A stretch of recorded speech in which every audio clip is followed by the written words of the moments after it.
Itinanggi ni COMELEC Commissioner Rowena Guanzon na may pinapaboran siyang kandidato. Kung may koneksyon man daw sila ni Mar Rojas, yun lang ay ang pareha silang Ilonggo. Giit ni Guanzon, hindi siya kundi si COMELEC Chairman Andres Bautista ang may pinapaborang kandidato.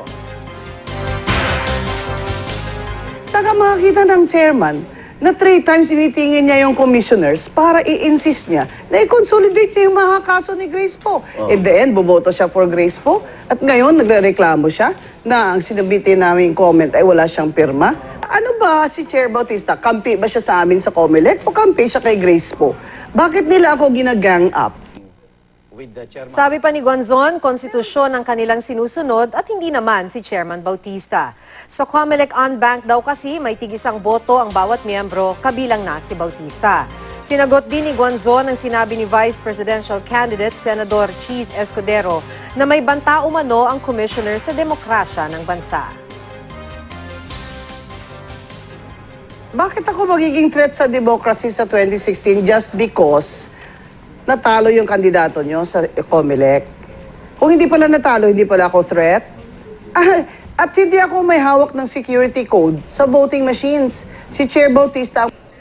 Itinanggi naman ni Bautista ang mga paratang ni Guanzon. Sang-ayon daw siya sa mayorya na kulang sa residency requirements at hindi natural-born Filipino si Senadora Grace Poe.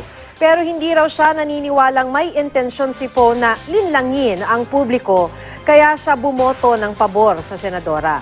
Inamin naman ni Bautista na may kamag-anak siya sa law office na dumidepensa kay Poe, pero hindi raw ito nakakaapekto sa kanyang desisyon. Yung mga iba't ibang law firm na nagre-represent ng mga iba't ibang kandidato, may mga kamag-anak, may mga kaibigan. Pero sa akin po, walang ano yan.